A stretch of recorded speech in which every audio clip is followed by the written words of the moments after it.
the Mashantucket Pequot Museum, where you can experience the sights and sounds of the tragedy of the Pequot War in a remarkable film that opens your eyes and takes your breath away at the same time.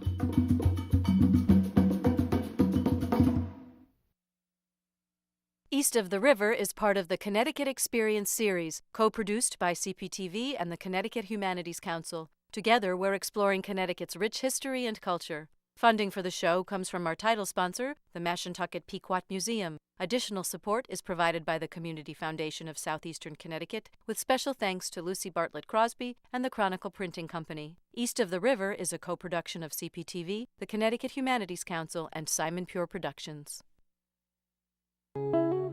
Eastern Connecticut, a unique place, a part of the state, but a place apart, a distinctive region that has in many ways from the start defined what Connecticut truly means. It is a place of striking beauty, remarkable natural resources, and a resourceful people whose history speaks of grand accomplishment and great disappointment. Its story is one of successive cycles of economic boom and bust, of struggle and resilience, of reinvention and revival. Throughout its constantly transforming history, the region continues to be profoundly connected to its past, east of the river. Eastern Connecticut's distinctiveness is rooted in the land itself. Connecticut was established as a river colony, beginning in Old Saybrook and working your way up the river into the broad region of the lowlands. So the state Connecticut derives from the lowland that sits in the middle of it, and the land to the east and the land to the west of that lowland are merely attached to it. East of the river is a very different place. That is, the physical geography is different, and you can identify that just by looking at the drainage. If you go to the west, all the rivers run down to the Connecticut and join it. If you go to the east, the rivers run away from the Connecticut.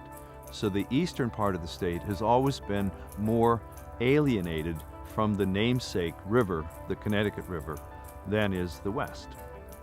And the division in eastern Connecticut is really along the Bolton Range, which runs from the front at Enfield all the way down to the Salmon River region. To the west of that lies the Connecticut River lowland, and the stream drainages to the west are very, very short and segmented and small. But once you get over the Bolton Range, all the drainage gathers into a same portal at Norwich, Connecticut. And it comes down the Quinnebog, it comes down the Shetucket, comes down the Willimantic, comes down the Hop River. That whole area from essentially the Massachusetts border all the way over to the Rhode Island border drains down, entering in at Norwich. And everything north of that point is a very different region. When you get to the south, you tend to see shorter drainages, deeper estuaries, harder rocks, and a very shoreward-looking culture that is essentially maritime. Human beings entered eastern Connecticut about 10,000 years ago. A gentle topography allowed for easy movement of people and animals over the landscape. The shoreline's rich marine estuaries attracted a native population to its bountiful fishing and hunting areas. These groups were larger and more settled than those in the north, who moved with the seasons. The European settlers, who started arriving in the region in the 1630s, found Indian tribal groups with complex alliances and shifting boundaries. In the eastern region, all paid tribute to the Pequot, the strongest, most populous tribe in the area. The Europeans, first the Dutch, then the English, established a lucrative trade in furs with the native population. What made this region very distinctive is a resource that emerged during the fur trade that became the most important commodity during that time, and that was wampum. Wampum is a shell bead. The largest distribution of these shellfish appeared to be between the Connecticut River and Narragansett Bay. And in fact, the Dutch referred to this region as the mint of wampum production. And whoever controlled that wampum controlled the fur trade. For a short period of time, eastern Connecticut probably became the most important geographic locale in all of North America, because this is where all the wampum is coming from.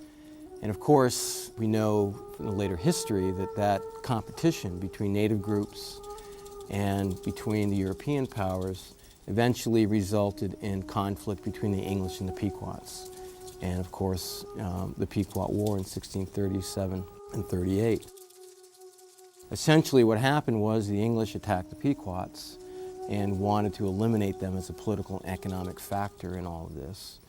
And in so doing, they set the stage for another 3 or 4 decades of political maneuvering in this region between the English and the Narragansetts and the Mohegans that really played a very important role in shaping colonial history and policy for the next 100 years. To understand the colonial history of Connecticut and the colonial history of New England, you need to understand what's going on in eastern Connecticut in the first half of the 17th century. I think it had a huge impact on the political landscape, if you will, of all of New England. Soon after the Pequot War, European settlers began spreading up the Connecticut and Thames rivers and along the length of Long Island Sound in search of farmland. By the mid-1700s, colonists had pushed into northeastern Connecticut, founding numerous new towns. Earlier Connecticut towns were communal, settled by Puritans for religious reasons. These new northeastern towns were founded on different principles. Most of northeastern Connecticut was settled on the basis of land speculation. Individual land speculators who were well connected in the General Assembly, or indeed who were members of the General Assembly, or possibly even governors and lieutenant governors, so that you had individualized settlement. You didn't have the communal spirit, you didn't have the communal organization that you had in these earlier settled places. So that from the start you had a very different kind of a attitude toward community in many, not all, but many of the places in especially northeastern Connecticut. Eastern Connecticut's identity grew more distinctive in the early 18th century with the First Great Awakening, a widespread evangelical movement that was especially strong in eastern Connecticut. The soil was thin and rocky, thinner and rockier even than Litchfield County.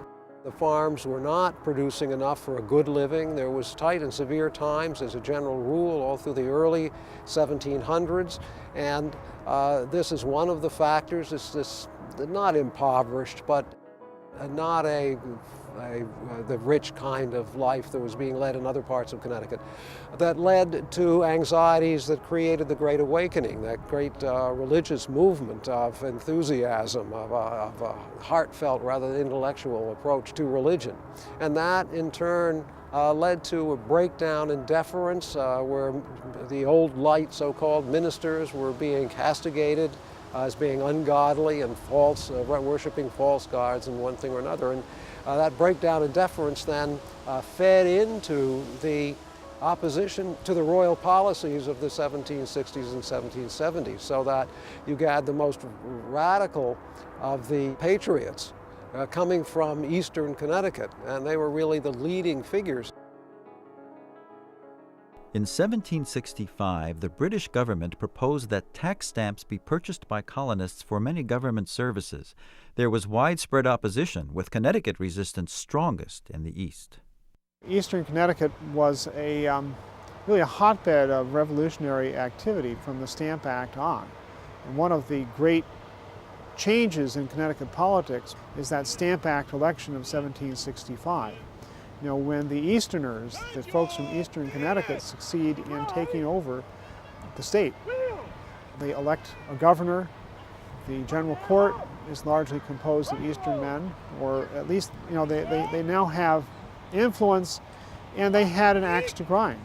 You know, they had felt for years that they had been second-class citizens, and they had been, I think, resentful for a long time of what they perceived as efforts by folks from the rest of the colony to discourage efforts to increase trade and commerce. The center of Connecticut's revolutionary effort was in Lebanon. Jonathan Trumbull was born here in 1710. He was a graduate of Harvard.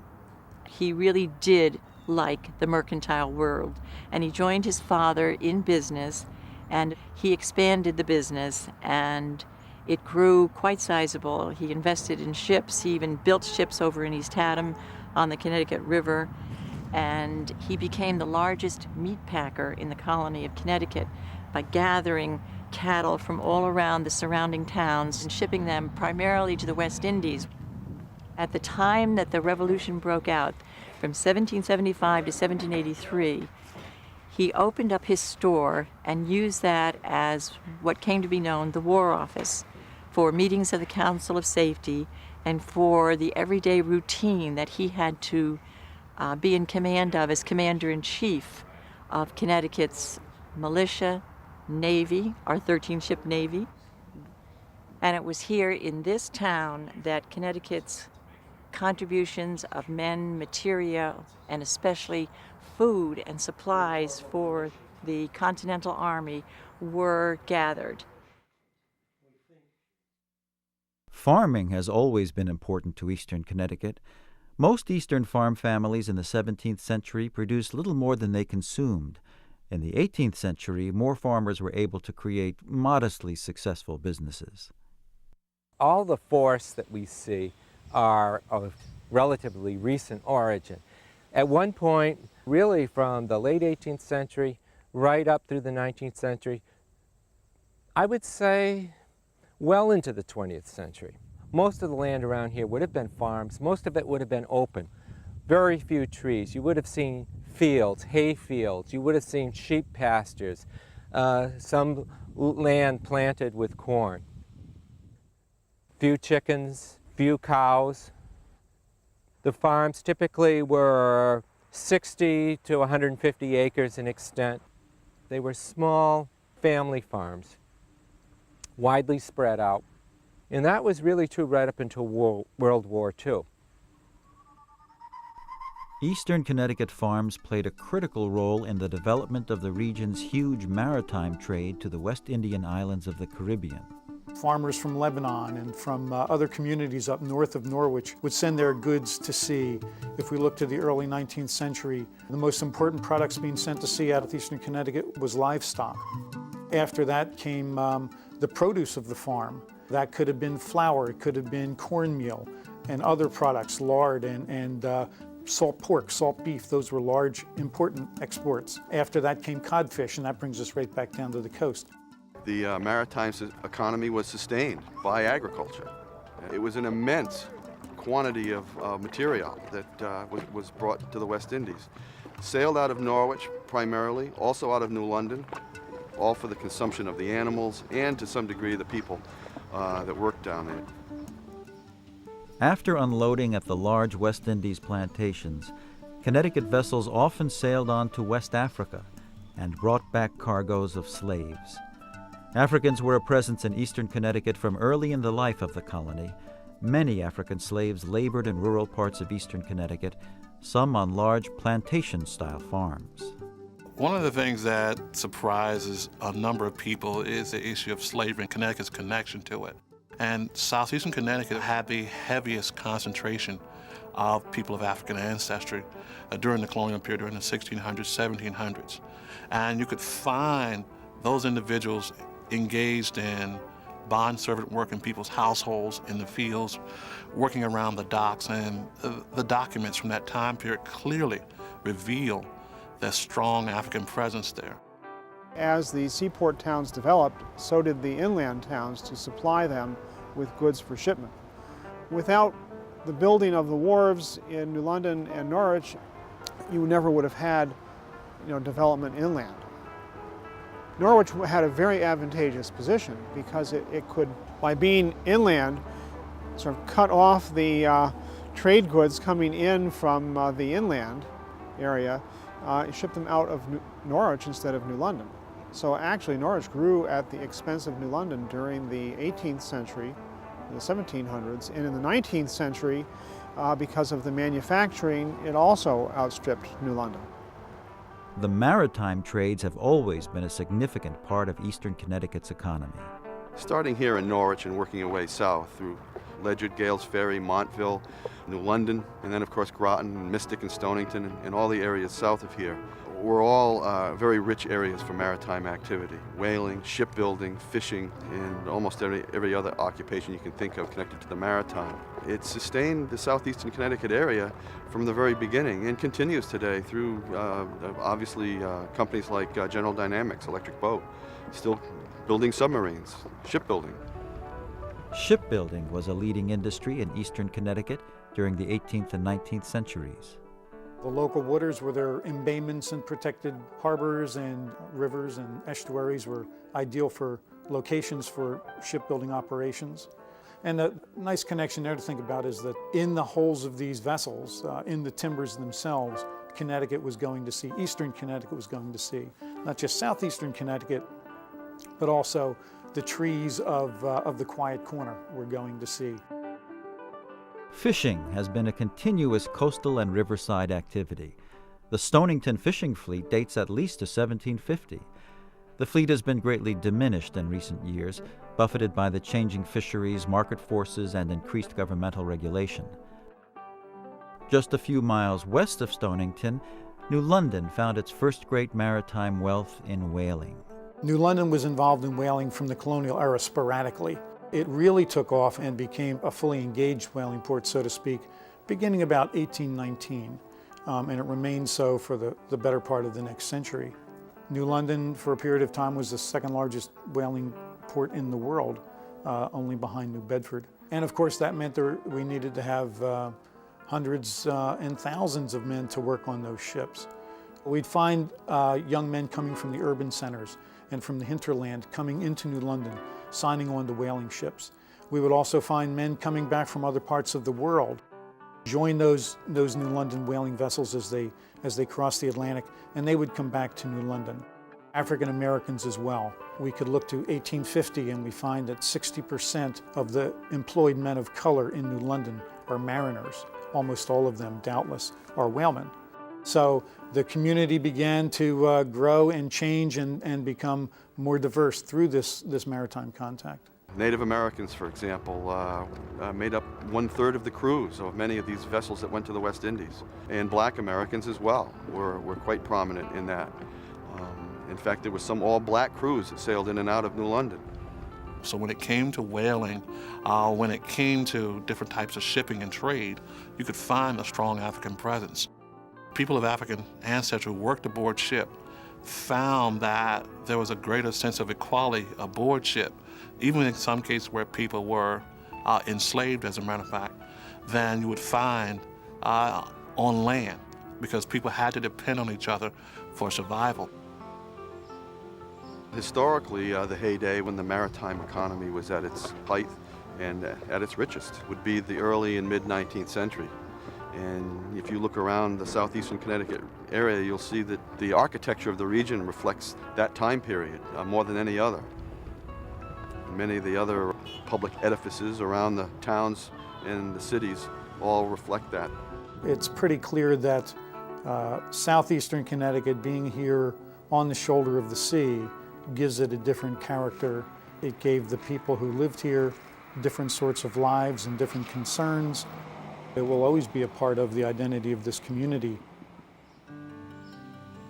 When the Industrial Revolution took hold in the 19th century, Eastern Connecticut quickly became a center of the emerging textile industry.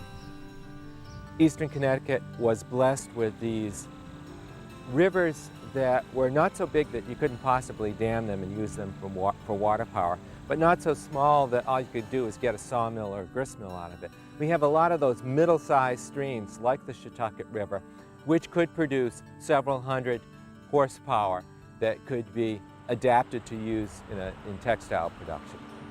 Eastern Connecticut's rivers and their broad banks soon attracted investment from just across the state border. It comes out of Providence very early, first decade of the 19th century, with Samuel Slater and the Brown family developing small factories for the spinning of thread.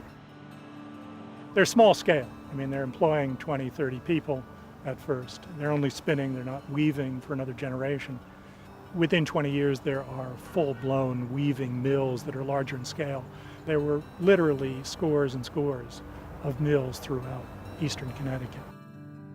4/5 of the textile mills of Connecticut are located in Eastern Connecticut. By 1818, Connecticut boasted 67 cotton mills, led by Windham County. Throughout the region, thriving mill villages were established in farm communities. By 1820, Connecticut was second only to Rhode Island in the percentage of its population engaged in manufacturing. These mills eventually provided jobs for tens of thousands of workers during the 19th and early 20th centuries. The town of Putnam grew from a rural outpost to a large town with 5 textile mills supporting its economy. From the very first, the mills was successful. One of the first railroads in the United States, Norwich-Worcester Railroad, it arrived here in 1839, and from there on, the mills were secure to expand. So as a result, we now have 5 extant mills on this river within a mile of each other. And the last one was built in 1872. I worked in 2 of the mills myself when I got out of high school in 1938. And this was our future. You'd work in the mill. We called it Belding University instead of Belding Mill. And we were going to marry, have 3 kids, stay in Putnam all our lives, and make it go over. The development of the industry feeds on itself. You have the capital, you have the expertise, and you have the workforce. And it's all right there in close proximity. And it was good for several generations. Even though the rest of Connecticut had developed many industries, firearms, hats, brass industry, and so forth. In 1880, textiles was still the #1 manufacturing enterprise in Connecticut as a whole. And that was because it was so intensive here in eastern Connecticut. Each of these textile mills employed hundreds of workers. Some of them, such as the one in Willimantic, employed thousands of workers. And in an area that's as rural as this, that was an immense impact. Very little other industry took hold in this part of the state. As eastern Connecticut's mills grew, area railroads expanded routes in order to profit from the growing trade in raw materials and finished goods. The prosperous 19th century Connecticut mill economy depended on purchasing ever more raw materials. Most cotton mills in New England depended on southern cotton for their very life. The raw southern cotton is produced by slave labor, purchased and then shipped north, and then turned into thread, cloth, and other items that people wore every day in America. The Ponema Mill in Taftville, completed in 1871, became the largest single cotton factory in the country. It was one of the last of the great New England mills to shut down in 1972. Like countless others, Prime Dugas emigrated with his family from Canada to Taftville. He later started a photography studio to supplement his mill income. His youngest son, Rene, took over the business in 1935. My father started in 1882. The photographer in my father's day and my day, he was the town historian. See? Anything that happened in town, he used to go over there and take a picture of it. And we used to take pictures of anything. To have a parade going on, we'd take pictures of it. Oh, the streets were beautiful. I mean, right near every house had white picket fences. They had trees. They had an oak tree and an elm tree, alternating up and down every street. And living in Taftville, we knew everybody. Knew everybody. You could walk up and down every street and tell you who lived in every house. You were with neighbors, you see, and so it was a pleasant experience working in the mill. In fact, a lot of the kids in school were anxious to get to the 6th grade and go to work in the mill. I graduated from grammar school in 1923. There were 660 people in the school. 8 people graduated. So it gives you an idea of everybody wanted to go to work in the mill, and that's what they were brought up to do. Without the mill, there was nothing. Every bit of income that they had came from the mill. Yeah, all the businesses that grew came from the mill. On Tuesday night, that was payday. And everybody came in with an unopened pay envelope and gave it to the parents. And I handed my pay envelope until I got married at 27 years old. In Willimantic, the American Thread Company drove a booming city economy that lasted until the 1930s. They made incredible profits, massive profits. In fact, in 1864, the Willimantic Linen Company, which was the company in those mills, was the biggest company in Connecticut, produced the best cotton thread in the world. So this is why Willimantic is known as the Thread City. Where we sit now is a really good example, a representation of all the wealth and the prosperity and the intensity of the Industrial Revolution. You see in these magnificent monuments that money was no object to these people. So on one side you had the real ostentatious wealth, and then on the other side you had the little mill villages all around here with immigrants. There were 3,500 people working at the mill in 1917-18. By the 1920s, they'd built 3 or 4 extra mills. The American Thread Company had purchased every thread mill in New England, closed them all down, same process that happens today, and made Willimantic the headquarters of American Thread. While some former mill workers look back on the mills with nostalgia, mill work was often grim, with long hours, low wages, and dangerous conditions. And they would work 60-hour weeks in the mills in shocking conditions where you couldn't breathe. They would die of brown lung from breathing in all the cotton dust, the noise, you couldn't see, the dirt. They would die of exhaustion and disease. In the late 1870s, there were terrible outbreaks of cholera. Hundreds were dying every summer with the hot weather because they had no running water. For many immigrants, however, working in the mills was a huge improvement over their previous lives. I worked in every department of the mill. Working in the mill in those days, was not what a lot of people say that it's like that it was a drudgery. It wasn't. In comparing with today's conditions, well, yes, but in those days we had no comparison. And my father lived in a log cabin, and there was 8 children in that log cabin. They came here, they had brand new houses, and they had 7 rooms. There was 12 children alive in my family, so we had to sleep 3 in the bed, and I slept 3 in the bed for years, and it wasn't a drudgery. It was a real improvement over their former lives. The first to work in the mills in the early 1800s were the children of area Yankee farm families. Spurred by the potato famine of 1845, Irish immigrants poured into Connecticut, with many going to work in the mills. But perhaps the most dramatic immigration to eastern Connecticut was that of the French Canadians. To escape poverty, 1/3 of the population of Quebec moved to New England during the 19th century to find work in the mills. Many communities, like Plainfield and Grosvenordale, became primarily French Canadian. These people came down in droves. Taffel became a French Canadian community. I mean, French Canadian in the true sense of the word. I mean, we had French homilies in church.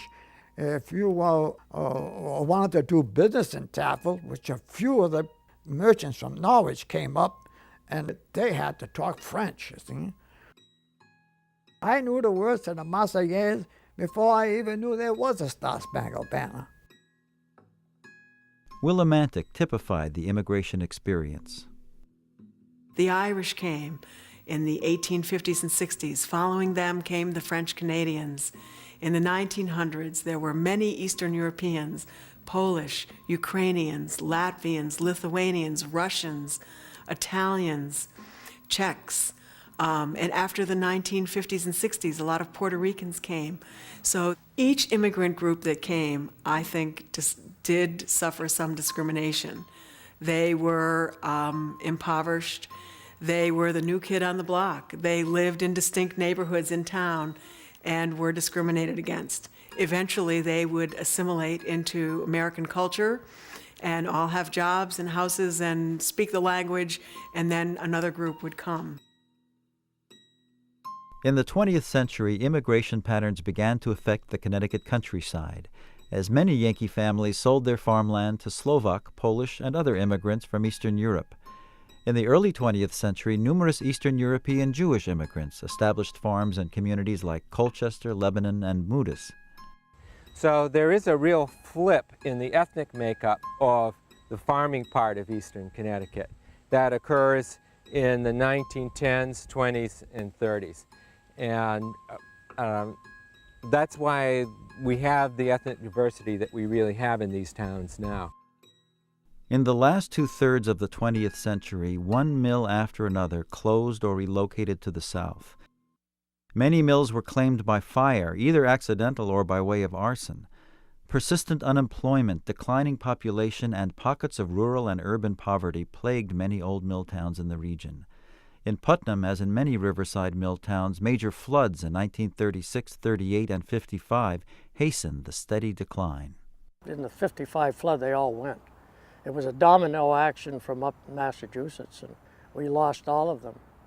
And from there on, there isn't one textile company in Putnam now. We lost 1,000 people in Putnam after the 55 flood in our population. So a lot of people are working, like during World War II, they went to work at Electric Boat and Pratt & Whitney, 50 miles. If you were making any money in Putnam, you were going there. So there was a lot of low pay in this area for many years. Once booming Willimantic suffered a typical fate. The Depression hits in the 30s, and then the post-war boom passes northeastern Connecticut by because the interstate highway system doesn't come here. Willimantic suffered once the railroads disappeared in the 50s, and then the mills left in the 60s and eventually closed in the 80s. This decline just kept going and going and going. Just as the Puerto Rican population was sort of settling into these jobs, that's when a lot of the mills began to close down, downsize, go south, and then go overseas. And so what that left is a pretty large unemployment problem. Most mill villages lost population as the industry began its long decline. Today, the once dominant old mill villages still help shape the character of the region. Many communities have one or more mills at various stages of disrepair or reuse, often with adjacent neighborhoods of former worker housing. Up until really 20 years ago, there wasn't a lot of building in this part of the state. So you had farmhouses on the rural roads. You had a few commercial centers like Willimantic and Danielson and Putnam. And then all there was left was mill villages. These villages had a tremendous sense of uniformity about them. So the majority of people 20 years ago still lived within these mill villages. They own the houses now. They had fixed them up. They weren't all identical anymore, but still you had these mill villages. We have the geography of the area still really kind of divided up into mill villages. I'm from Dayville. I'm from Attawagan. I'm from Baltic.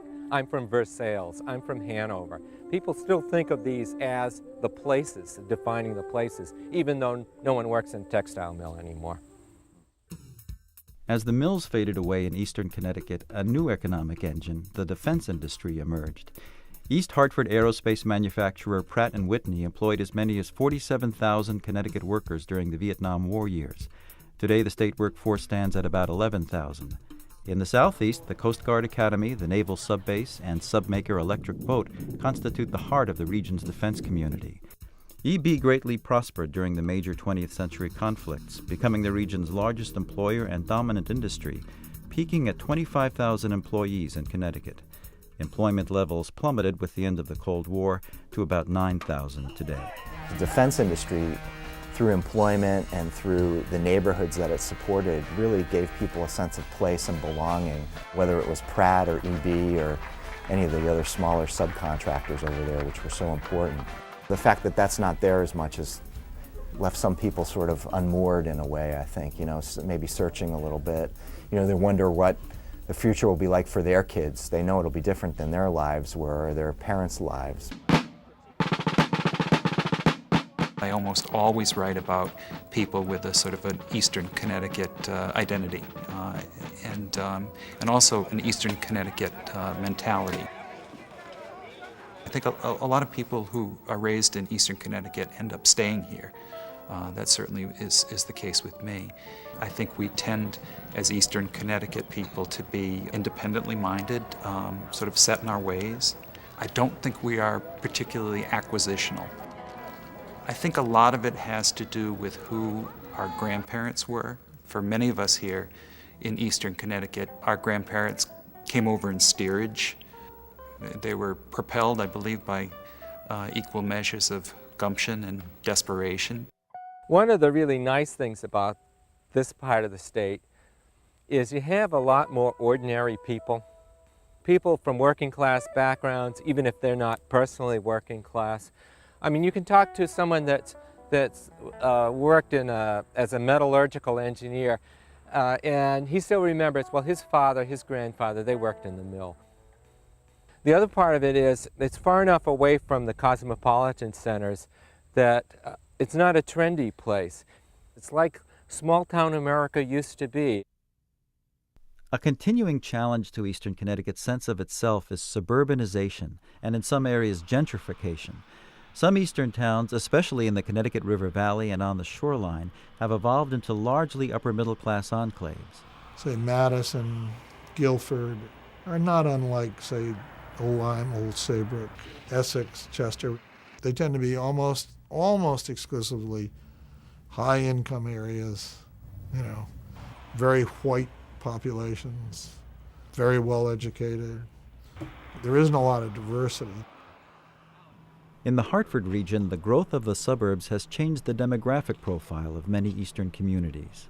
There's a real differentiation between sort of the more blue-collar places like Manchester and East Hartford, which are now really becoming homes for immigrants, and the much more white, basically, suburban fringe towns, which have stayed very homogeneous demographically as they've grown. We, I think, have some towns that aspire to be, say, like Farmington and Avon and Simsbury, but we do not, I think, have the concentrations of wealth east of the river that are west of the river. The population centers of the state are on the west bank of the river, we're on the east bank. So I think there's still a bit of a class difference. On the other hand, we're not so divided as a matter of social or economic class that we go across the river, we think the people are from Mars or something. 30 years ago, east of the river was very dependent on west of the river, both in an employment and a commercial sense. That's completely different today. I think Manchester is as much a center of an area now as Hartford is. We've gained thousands of people who've moved out of Hartford and come east of the river looking for a better place to live. We've got the Buckland Hills Mall area in Manchester, which is probably the commercial, the retailing center anyway, for almost the northeast quadrant of Connecticut. We've got the University of Connecticut, which is a bigger force in the state than ever.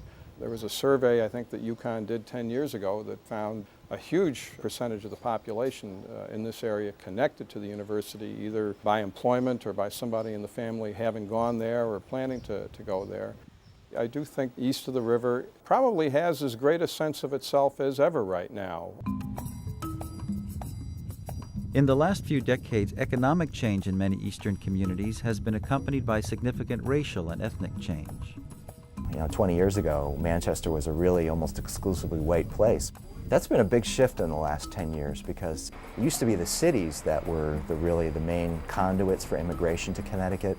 Now it's places like suburbs east of the river. You know, Manchester and East Hartford are really, and Vernon to some degree, are really small cities, but those are the places where immigrants are really, in Norwich, are really coming into Connecticut. Our largest minority population in Norwich is Haitians, and that migration began several years ago. So that migration just expanded when the casinos needed workers. And next to that would be the Asian community. Approximately in the last 2 years, we probably have an increase of maybe over 3,000 Asians coming into the community to work at predominantly Mohegan Sun. Many of them still work here during the week and return to their homes in the New York area on weekends. But many of them settled here, and they'll be part of our community for years to come. This has come so quickly in a very short period of time, and at a time when we have a state budget crisis, as well as major problems on the federal level. So this impacts the entire region, and I think the issues, transportation, school cost, housing, is absolutely something that has to be and is being addressed by our Council of Governments and our economic development organizations. Suburbanization has long been a factor in changing eastern Connecticut. Each passing decade continues to bring more suburban-style development to eastern towns.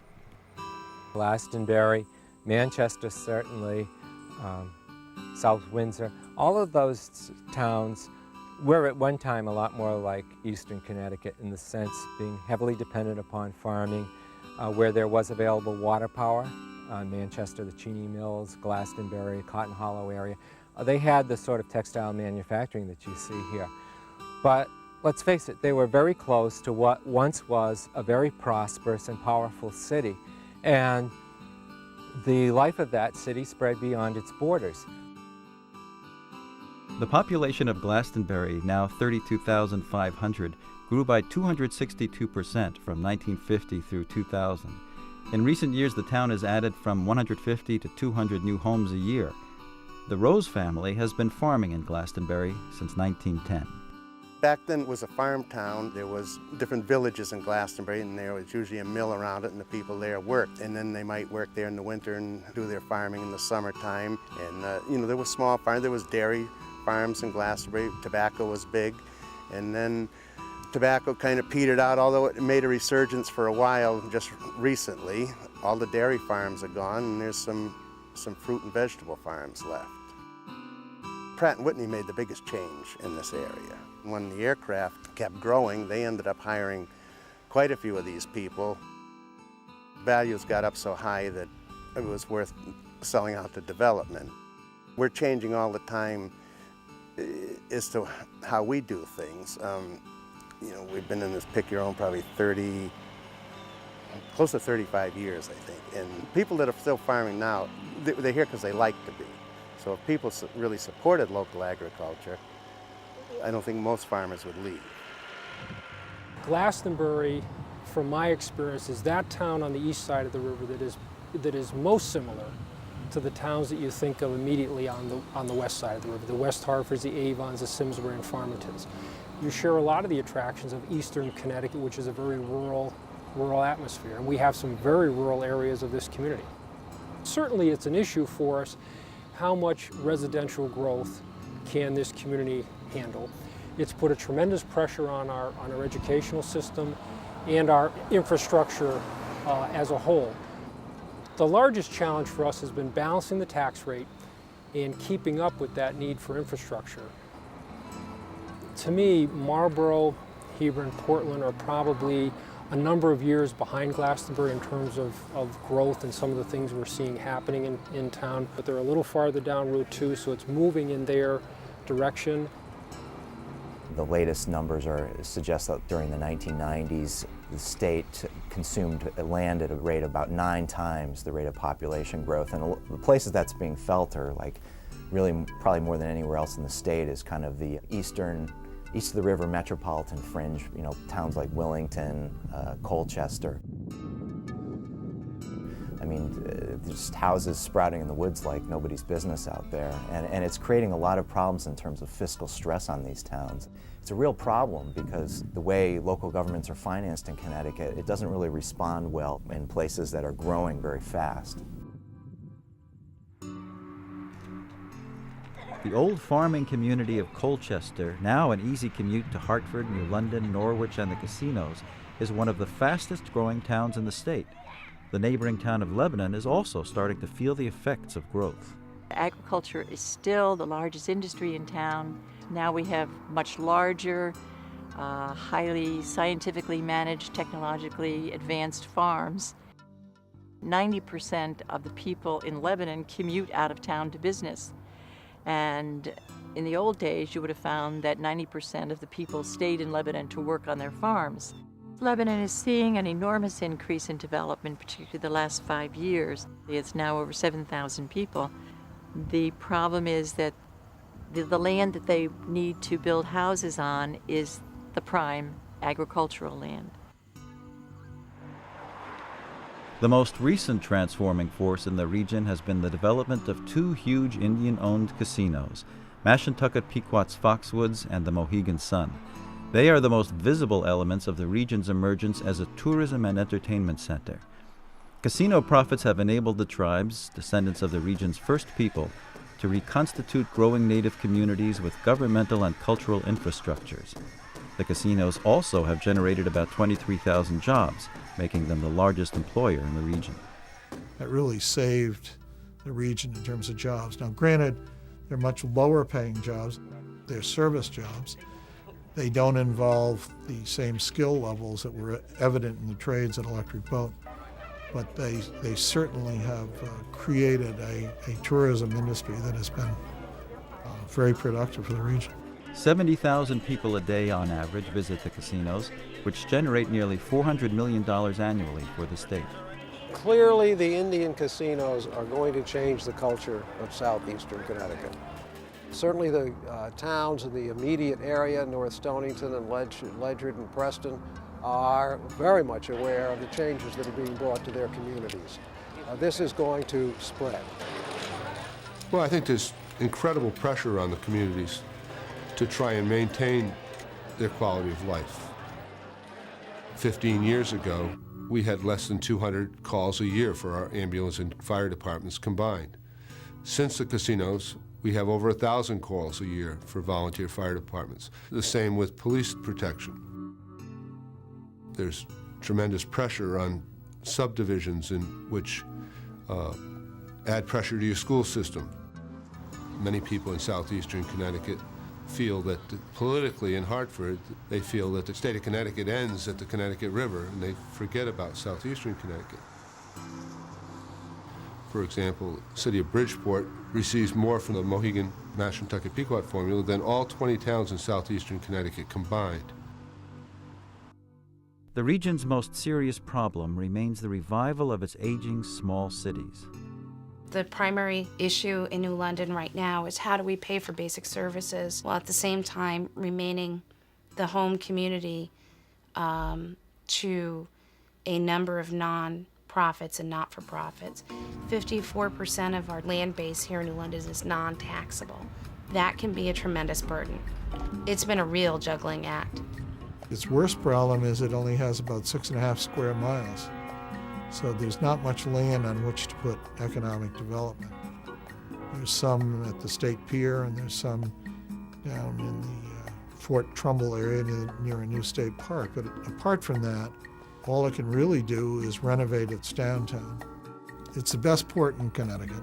And to have a downtown right on the water with a major transportation hub is incredible. If the public and private planners and developers can work intelligently together, that it could be a very charming town with a large middle-class population, residential population downtown. Norwich, once the richest city in the state and now one of the poorest, is profiting from its position midway between the two casinos. This city was a city without a future until the casinos came. We are the housing center for both casinos. The housing impact has some negatives. Rents have risen very rapidly. But when rents rise, then landowners have money to put into renovations. And with the flow of money into our professional offices, lawyers, accountants, into the myriad small firms that do construction, and particularly something like this $19 million investment in downtown Norwich, we now are on the uptick. We have, for the first time, a growing population. Now, the groups that are coming here are of all kinds. Yes, we have people living here who change bed and clean toilets at the casinos, but we also have middle managers who come here and buy lovely Victorian houses at very favorable prices for Connecticut. All this is very important and part of the revitalization of the city.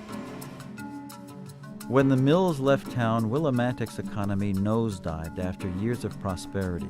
Local leaders have been striving to revitalize the town, in part by evoking past triumphs and local lore. One legend from the 1700s involves hundreds of bullfrogs, whose noisy mating rituals were mistaken for the war cries of Indians about to attack. It's very Eastern Connecticut to put those giant spools of thread on the two ends of the bridge on either side, and then to put those Volkswagen-sized big frogs on top of the spools. To me, that gives a tribute to history and local legend, but it also is a tribute to this town's self-deprecating sense of humor. Willimantic has lots of problems and lots of issues, but it is more than just those. Drug addiction and poverty and bigotry. Nobody's denying that, but there is also in this community a very, I think, typically Eastern Connecticut sense of community. And also, there are solutions afoot here in this town. There's, I think, a country western song, a good thing about hitting rock bottom is that you have nowhere to go but up. Absolutely, that's the way we feel here, and we consider ourselves the gateway to the Northeast. We're the urban center, if you will, for much of the rural area of Eastern Connecticut. And we talk about all of the treasures here, the undiscovered treasures, and we're trying to put those on the map. And we focus on the retail district, and we try to work outwards from there. But it's going to take time, and what will be critical will be how well we market ourselves as a diverse community with a lot of opportunity to take part in various activities, and much of it centered on the student population and becoming a college town, if you will. With Eastern Connecticut State University being home right here in Willimantic, and UConn 7 miles up the road. We are using the history of Willimantic to help us leverage the investment that's taking place here. There's an opportunity here because there's value. In Willimantic, as in many eastern towns, the nature of the place itself is seen as an economic resource. In 1994, the town of Willimantic acquired the vacant American Thread buildings for a $40 million redevelopment project. There's been about $33 million spent on the project to date. It really is a long-standing history of innovation, and that's, again, what we're trying to bring back here. We're really trying to work with a lot of startup companies. Out of the 15 tenants we have now, 8 of them are new startup ventures. And a lot of these companies are technology related. I think we'll end up with between 700 and 800 jobs when we're all said and done. If we can revive the mills, we can revive the town.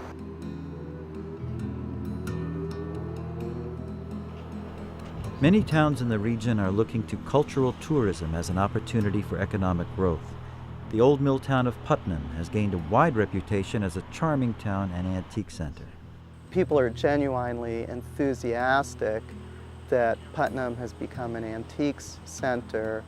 It's been able to define the area as a destination and not as a washed-up mill town, but rather as a place where people love to come, where there's things to do.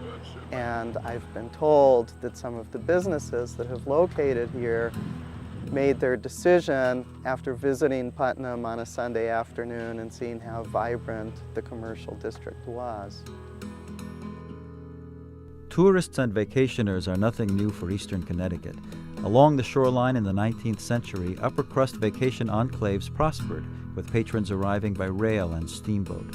In the 20th century, scores of farmers farther north, notably in the river-accessible town of East Haddam, took in summer guests, later converting their farms to popular summer resorts. In the south, New London's Ocean Beach and other shoreline destinations have long attracted visitors. Towns like Mystic Village are reminders of the region's significant maritime heritage. The region's history is emerging as one of its most valuable resources. Major attractions like the Mashantucket Pequot Museum, Mystic Aquarium, and Mystic Seaport, along with numerous historic home and other smaller museums, bring the stories of Eastern Connecticut to hundreds of thousands of visitors each year. Traveling its roads, viewing the rural landscape and former mill villages, visitors can still get a vivid sense of the region's rich history. There's a sense of getting back to history and nature. It gets you away from the hustle and bustle of everyday life. It's just beautiful.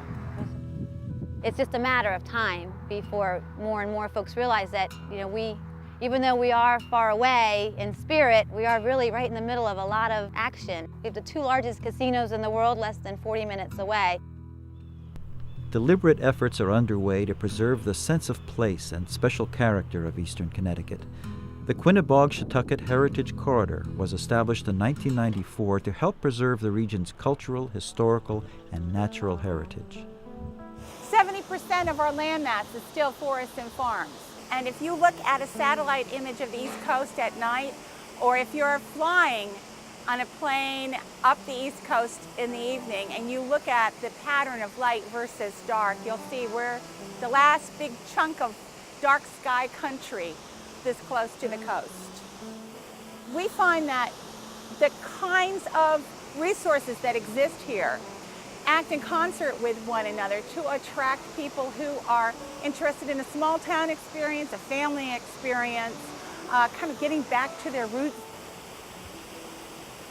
One of our more popular ventures, in fact, as a heritage corridor, is a program called Walking Weekends that allow people an opportunity to investigate an old mill or an archaeological site or the bison farm, whatever it might be, with a guide that has some expertise and learn something about the resources and have a good time. The very blessing of having all this open space is also a curse because we have the most land. It's relatively low cost compared to other areas of southern New England. We're within an hour and a half of every major urban area in southern New England. And that's an acceptable commute for people who want to live in this kind of an environment. So I hope that our communities will be able to be proactive, be prepared for increased pressure for development instead of having to be reactive to it. In the end, it's only fitting that a region so rich in history should turn to its past to renew itself once again. One of my favorite quotes comes from a Russell Baker book called Growing Up, and he said that we should all realize that our journey is not from the diaper to the shroud, but that we are connected through the umbilical cord to the generations past in ways that we both can understand and ways that we don't understand and can never understand. And I think a town is like that too. And I think an area, a region, is like that. So I think to recreate the past or to try to hold on to something in an unnatural way is not very productive. But to have a sense of the past as you're creating the future, I think is a great idea.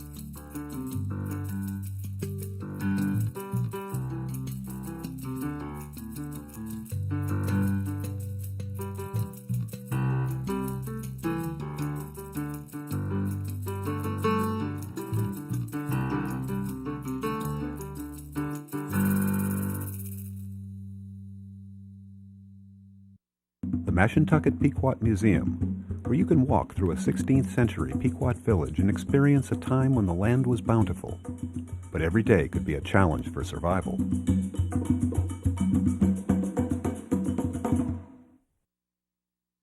East of the River is part of the Connecticut Experience series, co-produced by CPTV and the Connecticut Humanities Council. Together, we're exploring Connecticut's rich history and culture. Funding for the show comes from our title sponsor, the Mashantucket Pequot Museum. Additional support is provided by the Community Foundation of Southeastern Connecticut, with special thanks to Lucy Bartlett Crosby and the Chronicle Printing Company. East of the River is a co-production of CPTV, the Connecticut Humanities Council, and Simon Pure Productions.